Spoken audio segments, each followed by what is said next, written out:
Pachomius, because our church every year on the May 22nd, which is this Friday, is the feast of Saint Pachomius, and we do something called a revival. Revival, like St. Mary's revival. Every church typically will do this for their church's patron saint. So if you're like the Church of St. Athanasius, you'll do that 2-3 days before, leading up into the feast of that saint. You would commemorate that saint, and the revival consists of a lot of melodies, hymns, and spiritual songs and spiritual words, all revolving around the theme of that saint, their life, their sayings, their teachings. So this is a little, I would say, warm up until we get there on Tuesday, God willing. I think a lot of us will benefit, me specifically, from just maybe getting this head start. Because look at these 3 volumes here on the little podium here. These are 3 volumes on just Saint Pachomius. So it just goes to show you that this is it's not just one story. It's not just one biography. There's a lot to it. But I don't want to make you feel overwhelmed by it. I'm going to try to do my best to simplify it for you. These are my handwritten notes, but then I have a little PowerPoint with some pictures and some neat things at the end, with a little bit of like charts and maps and things that you'll like, hopefully. So you can just follow along. This is just to aid your eyes a bit, because I didn't want you to not have like some verses that I quote or things like that. So these are my notes. So sorry if they're a little sloppy. So we have in our church the Desert Fathers. The Desert Fathers are very important to Coptic Orthodox Christianity simply because they shaped and formed our ethos, our phronema, our mind, our spirituality, our tradition.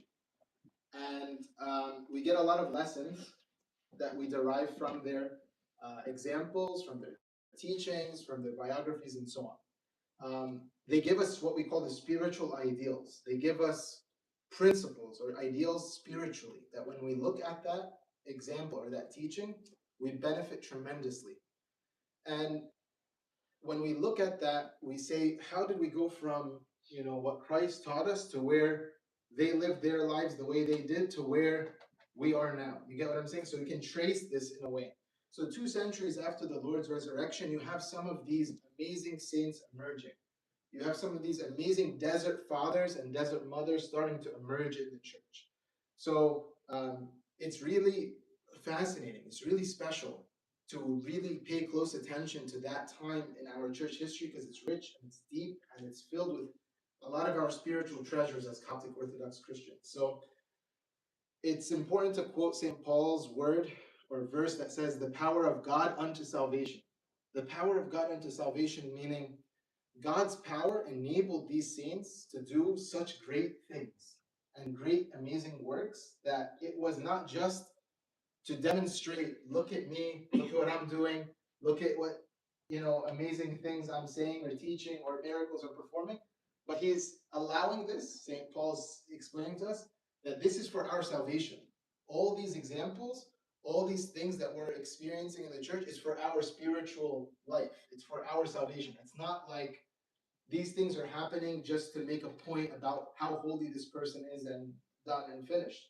No, it's for our salvation. It's supposed to be an aid. And as we should all know, our tradition is very rich in that spirituality that's coming from what God enabled the saints to do. So it's not just a thing to show how amazing these people were, but to actually show the salvation and the power of God. So the gospel gave them this power. The gospel, the message of the Lord Jesus Christ, his teaching, it gave them the power to change the lives of other people. It gave us the chance to be inspired, the chance to feel motivated, encouraged, and also taking an example for ourselves to imitate what we can imitate, and really put it into practice. I usually don't watch podcasts, but I watched one recently with Abuna, Lazarus, and Antonio. It's everywhere. Everyone's watching it. I had to watch it. I couldn't help myself, and I watched it. And my biggest point in all of it, what I felt, maybe you could tell me right now. Before, I used to think of Father Lazarus like as an untouchable, very far. You can't get access to him. Every time you go to Egypt, you can't get a hold of him. You can't find him. He doesn't want to see anyone. But in this time, I felt like he made it seem very attainable. He felt very close to you, but at the same time, he let you know that he's like, not like anything special, but he really is special. You get it? I think that's really what I'm trying to articulate right now. He made me feel like it's possible, right? Some of the things he was describing about the spiritual life, he didn't make it seem like it was untangible or un. Did you feel this way if you saw it, or do you know what I'm talking about? I can't put it into words, but that's kind of the feeling I got. I hope by today or by the end of next week, you feel the same way with Saint Pachomius. Certain elements of his life, certain things in his life, they really inspire you, make you feel, there are certain things that are for me. There are certain things that I can relate to. And because of that, I feel encouraged in the spiritual life. Like one thing Father Lazarus said was that whole thing about the icon, and how he encountered an icon with Saint Mary and it really moved his life. And he was like, it's simple, right? And he's like, anyone could do it. It's not just like me, right? And I think this is really what I'm trying to get at here. So it's important to say something also about how the saints are connected. So Saint Anthony, the life of Saint Anthony written by Saint Athanasius is very important in the life of Saint Pachomius. Why? Because they were overlapping in their time. So everyone knows who Saint Anthony is, but if you say Saint Pachomius, fewer people know who that is, right? You say Saint Anthony, everyone knows Saint Anthony.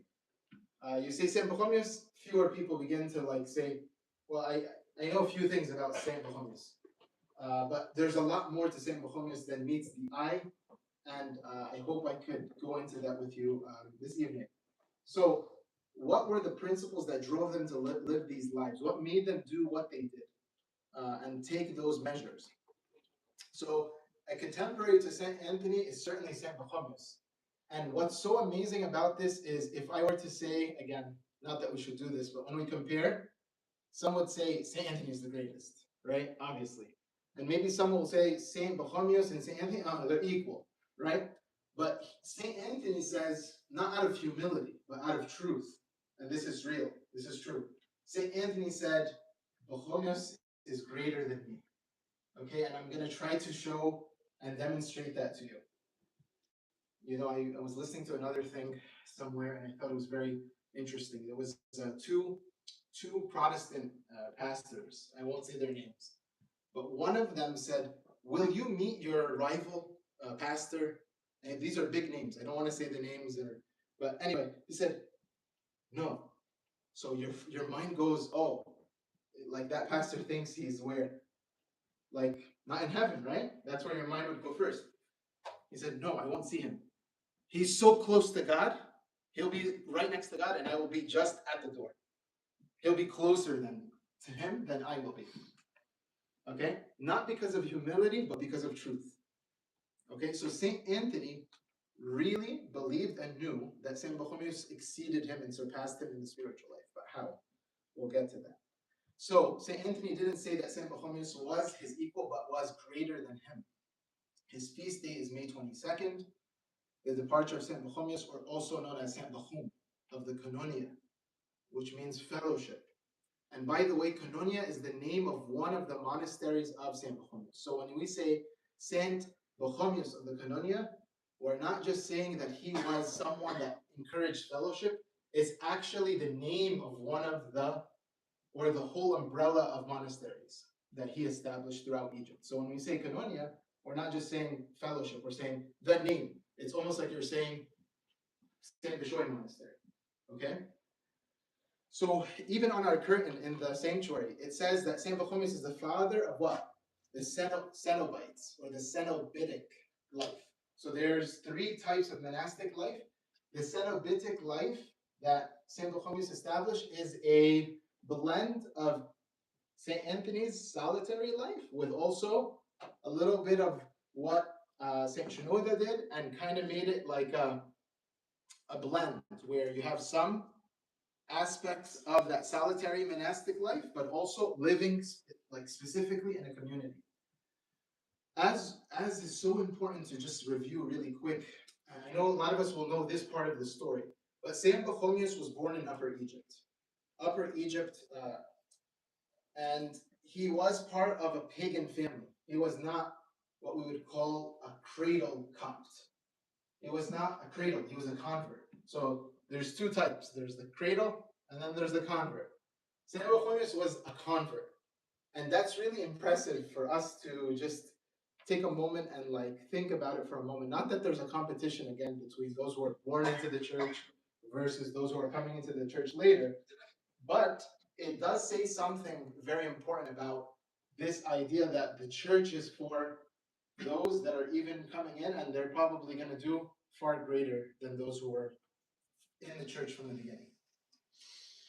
So the two great fathers of the desert, St. Anthony was cradle, and St. Pachomius was what? Convert. So these two pillars, these two, number one and number two that we're talking about, it's sort of like God showing us in the Transfiguration what? Moses and what? Elijah. One was married and one was celibate. God is trying to show us in a way, if you want to put it this way or imagine it this way, both the cradle and the convert are what? Glorified with God. So it doesn't mean that much that their hearts, what their hearts are for God, but it's about what the past, but the future. It's not about what the past is, I should say, but about the future. Meaning, God is not going to say to us, "You were this or that." He's going to say, "But you will become that." So to go back and review someone's life and say, "Well, you weren't there from the beginning," that's not the point. Remember, we spoke about the parables and the parable of the servant of the what? The 12th hour. It was what? Equal and maybe even greater than the guy that was there from what? The morning. And our minds don't really know how to comprehend that because it doesn't make human sense. So there's a lot of this theme in the life of Saint Pachomius because there's a disciple to Saint Pachomius. Anyone know who the disciple of Saint Pachomius was? Saint Theodore. I will be talking about Saint Theodore a lot because the story of Saint Pachomius has a lot to do with Saint Theodore, and he's less known even more. But there was another disciple. Saint Pachomius had many disciples, and Saint Theodore was not the only notable disciple. Actually, there was one before him that I'll talk about as well. So, Saint Pachomius was drafted into the army, and during the reign of this emperor, Maximianus, against Licinius, during the year 312, he was 20 years old. Okay, he was a 20-year-old soldier, and this is a very important year. Anyone knows what happens in the world in the year 312? This is a big date, 312. This is when Constantine sees a vision of the cross, essentially, and he was told by God or an angel that by this sign you will conquer the enemy, and he actually won the battle, and he actually legalized Christianity, and this is right before the Council of Nicaea. So this is a pivotal moment. This is such a very interesting moment. It's not just 312 and Constantine, it's also 312 and whom? Saint Pachomius. Saint Pachomius, the spiritual movement of the Coptic Church. A tidal wave is about to hit Egypt spiritually. This is very, very, very significant for us as Copts. So he was only what, 20 years old. We all know the famous verse, "Let no one despise your youth." I mean, a lot of us are 20 or older, right? Right? We're all 20 or older, I would think, right? Is anyone younger than 20 in here? No. Well, maybe Mike. But you're still But look at what he's doing at 20 years old. When we look at this, we're really impressed. So Saint Pachomius was a pagan. He converted around this time. He was forcefully pulled into the military, and then he was imprisoned. So this is where some people get the story a little wrong. I used to say the story a little wrong. I used to think that the Christians, and there are some forms of the story that say this, but I have to do some fact checking on this. But basically, there are some versions of the story that say the Christians of the village that he was attacking presented to the soldiers that were sent to kill them everything they had. So he was moved and touched by that. But there's another story that says they were kept in a prison in an area called Thebes. And he was there being ministered to by Christians. So there was a prison ministry going on, and he was there. Do you get it? And so he was touched by the Christians, not just hospitality and care, but also their prison ministry.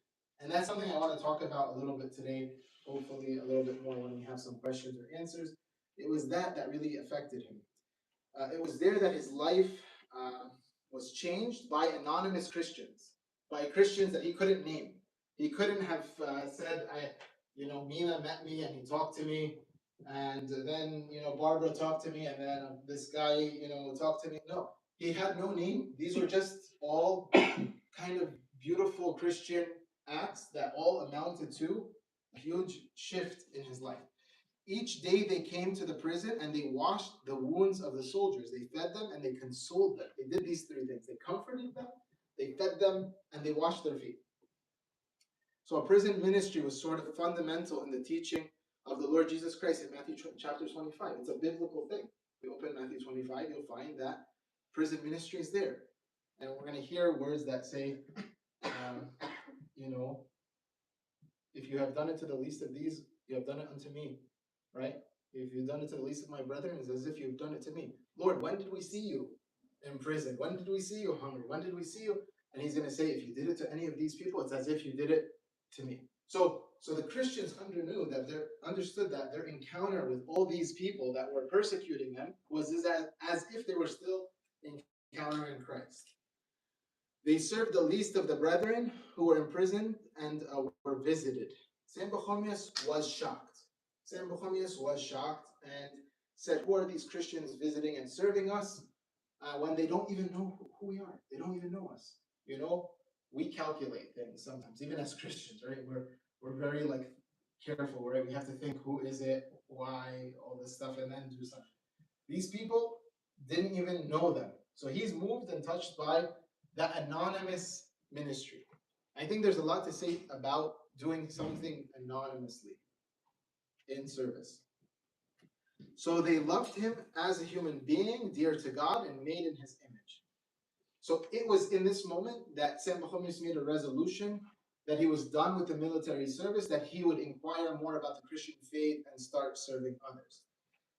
By your love, they will know that you are what? My disciples. By your love, they will know. This is Christ saying to us. By our gesture of love towards others and to the stranger and to the imprisoned and to the hungry and to all those who are in need, by our love, they will know that we are the disciples of who? Christ. So he was soon catechized and he was then baptized in a small village called Sensena. I'm sorry. And he had a vision at this time, and I love this. This is where I think the story, people kind of know that first part and done, right? I'm saying that I didn't know about it, so maybe you knew this, but I love this part. Starting from this part on, it's kind of new to me. He had a vision at this time that dew came down on his head, and it came down to his hands, and it was like dripping honey, and the honey was dripping down to the ground. He had this vision multiple times, and he began to understand it as he was receiving some sort of grace. So he had a vision that dew was upon his head, and then honey was rolling down, and he saw it many times. Okay? So he began to understand this vision as the grace and love from God, and it was in order to dominate him. It was basically his interpretation, his understanding was this was going to dominate his life, and it was going to pass through him to others. He would become sweetness. He'd become nourishment to other people. That's how he began to understand this. Okay, some of us may think this is like really prideful, or what does that mean, or go talk to Abuna, but who put that aside. The point is he understood it to be this, and he took that as God saying to him, you are going to impart grace and blessing to others. He had this vision multiple times. He began to practice service in great zeal during this great outbreak. There was many plagues at this time. I don't know if you've heard of these plagues, but if you do some research, imagine COVID Zen. So Saint Pachomius is also, we're very like, I would say, we would be very familiar with the environment of Saint Pachomius, right? Military, prison ministry, a plague like COVID. So Saint Pachomius was very big during this time of a plague that broke out in those times. He would then attend to their sufferings without worrying about his own health. He wouldn't, again, this might be controversial, but he did things that wouldn't be so-called safe, or, he put himself in harm's way to serve. So he made a decision after 3 years to follow one of the ascetic fathers. His name is Balamon. Balamon. Do you remember when we went to the Texas monastery? There was a priest in the monastery. His name is Pachomius. And he told us there's an icon in the back of Saint Balamon with who? Saint Pachomius. Does anyone remember this story? Maybe some of you do, but if you go to the Texas monastery, or if you visit, Abuna Pachomius will most likely point this out to you, because obviously this is his name saint, and he has a lot of, I'm sure, spiritual connection with that. But anyway, Saint Balamon was a very ascetic spiritual father, and Saint Pachomius decided to be his disciple. So he submitted himself to the spiritual guidance of Saint Balamon, and look at how severe this was. He tried to dissuade him. He tried to push him away. This was very common in monastic life. If you read a lot of the lives of the saints, especially the monks. So this is a little confusing to people. Like, well, I thought if you're a saint, you should be so nice and so welcoming and receptive to everybody. But the way of the monks is like, no, get out of here. He'd act like crazy or like very tough.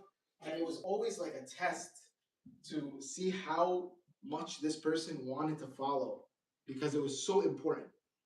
So Saint Balamon was very big on dissuading him, and he wanted to really make sure that he knew what he was asking for. So he shared his rule or way of life with Saint Pachomius and tested him. He told him the following. He told him, you're going to have resistance towards sleep. You sleep 6 hours, now you're going to need to sleep 3. You sleep, maybe 6 hours, no, you're going to have to do all night vigil. We're going to stay up praying all night. You read one chapter of the Bible, no, we're going to have to do scriptures out loud all night. This is very severe ascetic life. This is Saint Balamon telling Saint Pachomius, you need to understand what you're getting yourself into. You're not going to be allowed to sleep while sitting down. So there is a tradition in the monastic life also not to lay down your body while sleeping. So they only sleep. Saint Shenouda used to also instruct his monks to do this. And it's one of the ways. Why do you think this is important in ascetic life? Just think with me. Why would you think, a monk should sit down and sleep while sitting, not laying down? Any thoughts? Yeah. Maybe it like trains their body to be more resistant to like the upward position rather than like give themselves the pleasure of laying down. Okay. Yeah, it's harder. It's not as pleasurable. Yeah. Is it kind of like when they're almost like falling down to like wake up and then they'll pray and then kind of Yes, sleep again that's and pray? also part of it. There's also one other thing. It's most obvious. It should be most obvious, is that when we're so comfortable laying down, there are a lot of impulses to behave less pure. So when you're sitting down, you're on guard way more. You get it? So it's all combined. So you're all getting it right. He would eat a little bit once a day, so it was one meal a day, and then in some occasions would eat 2 to 3 times. Once every 2 to 3 days. Get it? So you'd fast completely. All right, this is serious asceticism. All of us are like, this is not for us, but this is real. Okay. He prayed 50 to 60 psalms at a time and ended with a prayer several times in a day. So Saint Pachomius learned this from his spiritual father, Saint Balamon. He would also weave baskets. You all know that they used to do the handiwork. This was something Saint Anthony learned also from the angel, to weave and then to pray, because this was like, do some work with your hands and then pray, lest you fall into boredom, or you get a little lost in something, this is to kind of change it up a bit. It doesn't stop there. They would also read segments of the scripture while they worked. They were afraid of idleness. They would think that this was the most miserable and evil spiritual disease, the sickness of idleness, to be idle. Why? Because an idle mind is the devil's what? Playground. It's like playing video games. The equivalent of like being in the nothing box and just, I don't have anything against video games, but like if you're in it for a while, now you're in danger. They would have to move sand with these baskets so that they wouldn't be idle. Can you imagine just putting sand in the basket that you weave and just move it around so that you would just be busy, right? So they would do that. One time during Holy Basket, this is where I was talking about Saint Balamon's icon in Texas monastery. One time during the Holy Basket, Saint Pachomius put a little bit of olive oil and salt on bread, and Saint Balamon struck himself. So it sounds so extreme, right? You imagine Saint Pachomius and Saint Balamon in the same room. His spiritual father is looking at Saint Pachomius. He's trying to teach him and get him to be like a great saint. He saw him put just a little bit of olive oil and salt on bread. Saint Balamon slapped himself. And he cried out, "My Lord was crucified and I use oil?" So he understood what, oh man, I shouldn't do that. All right, so Saint Pachomius excelled during his time with his spiritual father, Saint Balamon. And he said the foundation was to root themselves in the reading of scriptures and to benefit his hearers and his disciples. So when they did all of this, remember the vision that Saint Pachomius had. Dew on his head, honey running down his body, down his hands, as what? Idea that God would impart to him what? Grace and power to what? Give people what? A blessing. So he knew that he had to what? Be disciplined in the flesh, and he knew that he had to know the scriptures very well. He would spend many nights in the cemeteries with his hands outstretched to God, and people basically would see that sometimes after he left, there would be a puddle of sweat underneath him. Not just tears, I'm talking sweat, the agony, the spiritual exhaustion while praying. Like St. Anthony, St. Pachomius was like very severely attacked by the demons. So we know that St. Anthony was attacked by demons. St. Pachomius also has in his life a story how this is, again, this is not for everybody, but this just, again, to my point in the beginning, how St. Anthony says he was greater than him.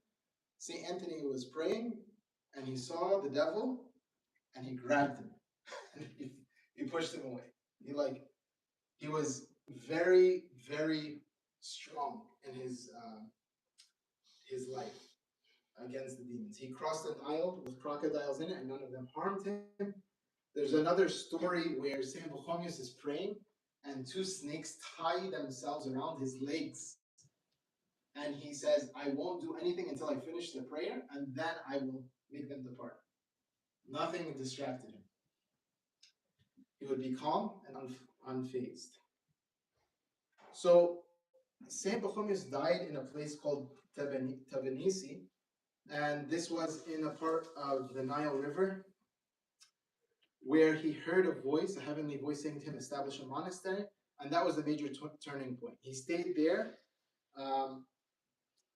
as was not a plan; it was unplanned. His own brother John, his biological brother John, showed up and learned how to live together in peace, harmony, and figured out the system, which is the Pachomian monasticism, which is what it's well known for. So Saint Pachomius had a brother John, and they worked together in establishing the Pachomian Koinonia. They took the verse from the book of Acts chapter 2, which is all things were what? Common to them. Remember, we talked about synobetic life. It's what? A community. Community meaning they have to share everything. So this was the way of what? The apostles. This was one of the reasons why St. Anthony said the monastic life of St. Pachomius is greater, because it follows the way of what? The apostles. The apostles made everything what? Common to them. A solitary, what did he do? He would get his provisions. It was what? Just for him. Got his water, got his bread. These are my rations for, I don't know, a month or two. But in a monastery, you get your resources, and it has to be what? Shared. So it's love and it's sacrifice and it's service. And so it's God's will that you serve the human race. This is what an angel appeared to him and said to him, it is God's will that you serve the human race and reconcile them with me, with him. Can you imagine an angel coming to you and telling you, this is what we're trying to do. This is the mission. This is the purpose that we have. The inner ambition to serve people. This was where people began to flock to Saint Pachomius. Saint Pachomius did everything for them. He cooked for them. He built the shelters for them. He built the monasteries with his own hands. He didn't just like get a construction guy and say, build this. No, he was serving them. He was doing everything for them. He had a principle to never be treated differently than the other brothers. You know, when you go to like, even in a monastery, right? There's like a certain, monk here or there. No, all the monks were the same. What you're eating is what I'm eating. What I'm doing is what you're doing. What I work in is what you work. Like everyone's equal. So he had this system. He did this for 5 years, and some were humble and accepted this, but others ridiculed him. Okay? Others made fun of him. The acceptance rate into the Pachomian Koinonia was about 60%. Okay? So it says, they say hundreds were sent away. So Saint Pachomius never just accepted everyone, as we said earlier. He made it clear that this way of life was for people that really wanted to live it. And he received something called the Pachomian rule, and he wrote it down on a tablet. And these were the rules for the monastic life. And this made its way into the hands of Saint Benedict, who went to the West. Okay? So all of the world learned monastic life from the Coptic Church, from the Pachomian rule, from the Pachomian Koinonia. It was not just Saint Anthony, it was more specifically Saint Pachomius. The monks were to live according to the scriptures. As I said in Acts chapter 2, they should possess everything in common. There was no such thing as private property. Food and drink was given to them according to their work, without holding any practice of the greater portion, to take what you need and nothing more. Every monk was to live in his own cell, made into houses of 20 to 40 monks. So imagine there was a building, you had your own cell in the building, but you had what? 20 to 40 monks living in that. That's kind of what you see when you go to the monasteries today. It's not just like an island cell, which is solitary. It's you're living in a building, right? Or in a bigger structure, and within that there's what? A group of 20 to 40 monks. Each house was grouped according to their occupation. Think of this. Why is that important? Because within the community, he wants people to understand each other, to live in harmony and peace with each other. If you're an engineer and a doctor together, your brains are a little different. You might be understanding of some things, but ultimately, over time, it might be a source of friction and tension. He would also have them get together 3 times a day. They would pray 12 psalms together, and so on. We know that because of the Ekbeh, 12 psalms in each hour, and so on. Saint Pachomius didn't allow for any of the monks to become priests. This was also a very important point. So currently, the monastic communities, what? You get ordained or tonsured a monk, and then 2 to 3 years down the line, you get ordained a priest. 2 to 3 years down the line, you become higoman, and then maybe what? Bishop. Not everyone, but for the most part, most monks make a system where the monks, most of them, become priests. Maybe one monastery in recent history avoided that completely, which is the monastery of Saint Macarius in Egypt. And we're also hoping and praying that we have a similar system in our monastery here, God willing. I know Abba David said that many times too. Why? Why is that important? Because if someone goes to the monastery seeking priesthood, then they what? They might lose what? The whole point of the monastic life from the beginning. So, Saint Pachomius didn't allow for any of his monks to become priests. Even Saint Pachomius was called by Saint Athanasius himself, and Saint Pachomius refused to meet him. He escaped. Can you imagine Saint Athanasius, the Pope, Can you imagine the Pope calling or sending you a message and you saying, no, no, no, I'm not going to come see you. And then he responded to him, I just wanted to see your face. Can you imagine that? The Pope just wants to see the face of this simple monk. Okay? This was the character of who? Our patron saint. So Saint Pachomius was not even what? A priest. He was just a monk. So was Saint Anthony, just a monk, not a priest. Okay, so the koinonia or the fellowship is actually a name of a monastery. He loved, though, the bishops and the priests so much because they upheld the true faith against what? The Arian heresy. So when Saint Pachomius or Saint Anthony encountered any of the priests or the bishops, he loved them. Why? Because they were upholding the true faith. It was not about ranks. It wasn't just because you're praying a liturgy. No, you are living. You're upholding the faith. You are keeping the faith pure from all of these heresies. This is what I was just saying. In the year 329, St. Athanasius the Great heard about St. Pachomius, and he arranged to meet with him to discuss his ordination as a priest. And when he heard it, he hid himself and never saw him, although he loved him so much. St. Athanasius praised him, I'm saying, for not just not wanting the priesthood, but he said to him, next time, can I just please see your face? He also created a system, an admin for every house. He made a secretary. He made a guest master. He made a trade officer. He created hierarchy. He made an org chart. You know, I know you guys like organization and stuff. I'll show you a nice little table on the PowerPoint that I'll show you in a minute. Actually, I could probably go there right now. Look at this. He made all these positions. He made a great steward, right? Head of the koinonia. He made a steward for each of the monasteries. There's about 11 monasteries, 9 for males and 3 for women.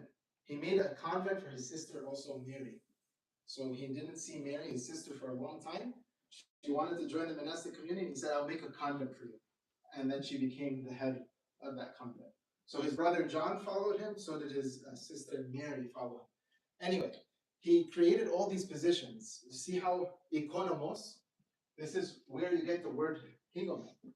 So the higomen used to be a steward of what?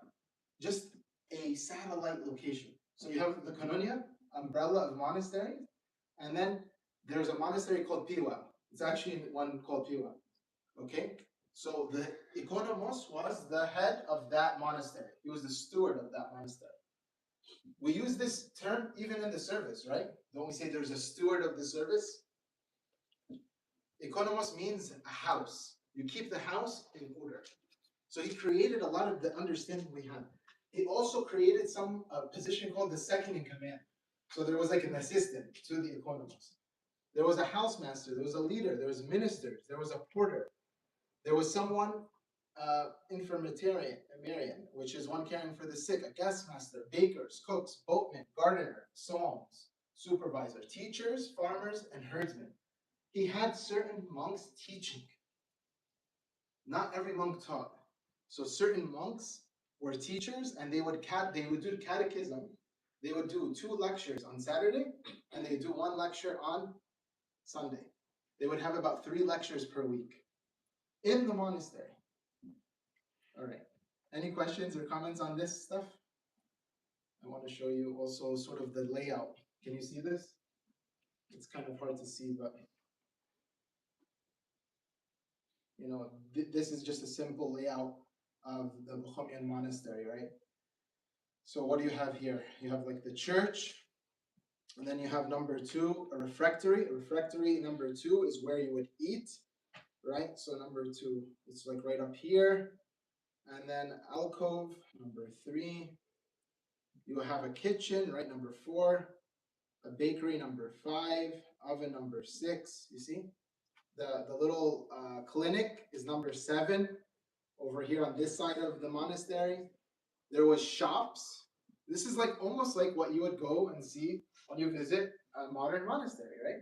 Like there's like a lot going on. It's like a little self-sustained community. You get the gist, right? This is from St. Pachomius from early on in our church. this was phenomenal in the ancient world. There was no way you could come up with this. This is actually the ancient ruins of Pio.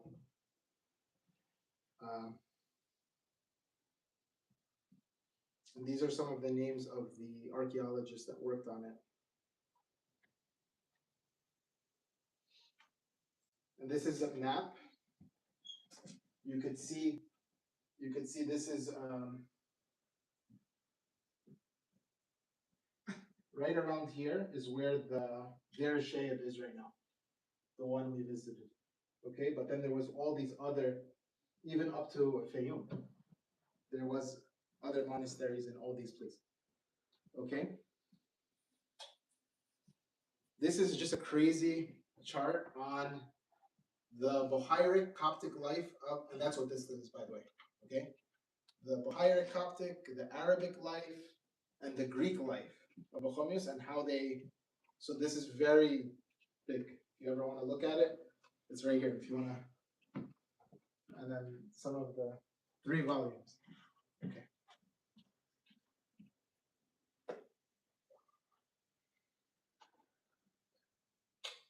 Okay.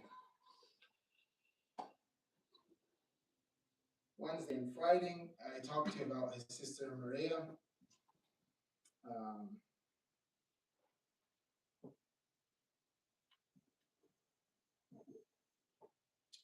Yeah, he exercised a lot of this rigor. He had 320 monks and sent back 100 of them. He constantly nourished himself with scripture, and he, after listening to many, they requested the monastic life and followed his way of life. His greatest disciple, though, and this is where I said I'll talk a lot about Saint Theodore, Saint Tedros. There was another one called Horusius, who was before, and there was a little bit of yes, there was a lot of drama the monks were making between them. Can you imagine? Saint Pachomius, right? Saint Pachomius, greater than Saint Anthony, taking a 14-year-old boy and making him a monk. Can you imagine Saint Pachomius in the middle of the teaching saying, "I'm going to sit down. Theodore, come here, continue." It made the monks go crazy. They this is in the life. They were very upset. Very upset. They were very intimidated by Theodore. Little Theodore, come here, Theodore. He's such a little nunu. Like, forgive me, right? He's so صغير كده كتكوت, right? And he's what?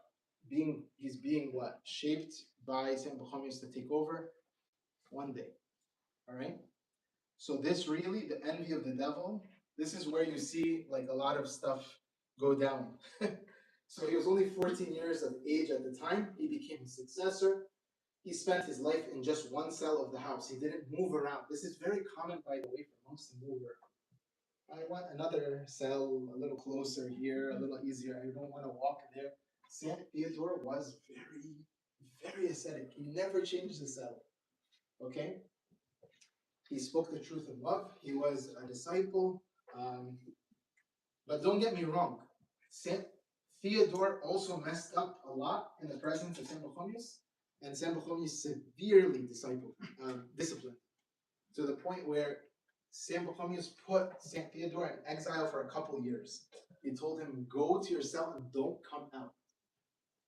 Over a whole schism within the church, because there were people that would leave the faith and then re-enter, and basically Saint Pachomius saw that Saint Theodore was agreeing that it should be severe. And so Saint Pachomius said, "You're absolutely wrong. You cannot say that. I'm trying to correct you. I'm trying to disciple you. Don't agree with that stuff. This is wrong. We have to admit those who fall from the faith much easier." He also had a vision, Saint Theodore. Saint Theodore had a vision that the Pachomian Canonia would collapse one day. It would not last for long. And Saint Pachomius also said to him, "You are deceived." And he disciplined him severely for this. Again, this might not make sense to us, but in those days, this was very normal. There are details I cannot say, and I do not want to say, because it is not going to be helpful for us right now. But it was very severe.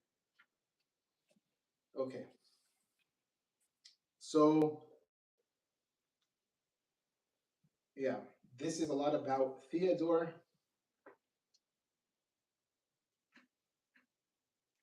Why is he asking this boy to teach us? This is what some of the monks would say.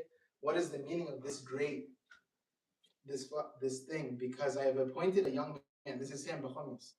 Because I've appointed a young man to give us instruction. Foolishness and madness were not the words he spoke of the Lord of the universe. If anyone receives this little child, he receives what?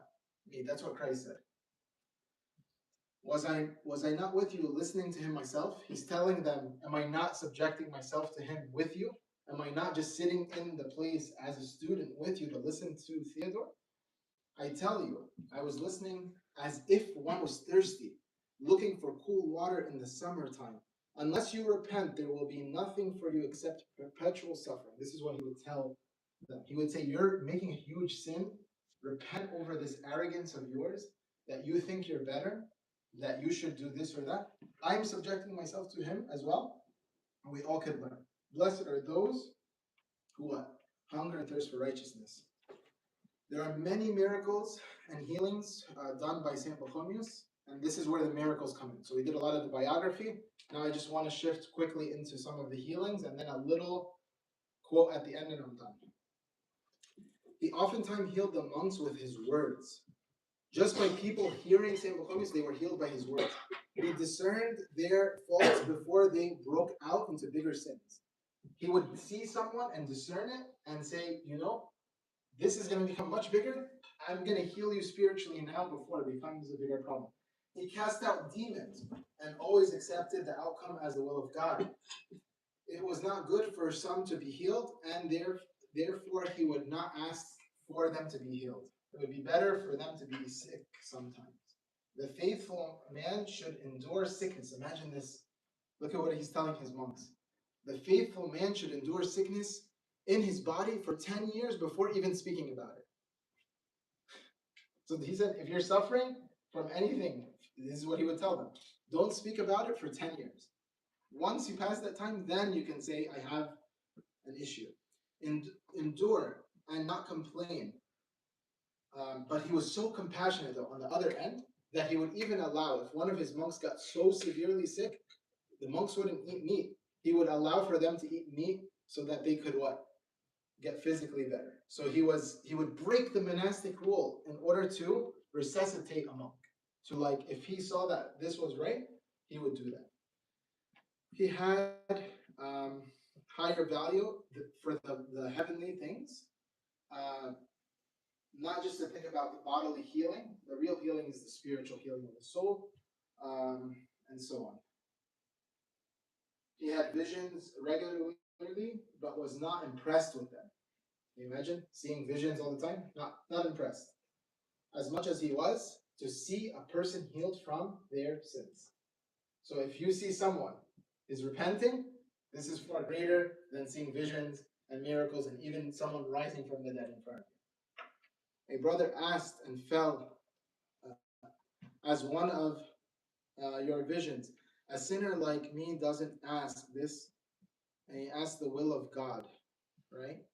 If you see a man pure and humble, this is a great vision. What is greater than seeing the invisible God in a what? A visible man as his temple. He always used to say, try to mean what you say when you pray. When he was speaking, he would, again, I told you this, snakes would come and wrap themselves around his feet, and he would cast them away at that point, at the end. This is another story that I told you, where Saint Pachomius grabbed the demon and pushed him away. Saint Pachomius had visions of heaven. He also had a time where his soul left his body, and an angel returned him back to his body.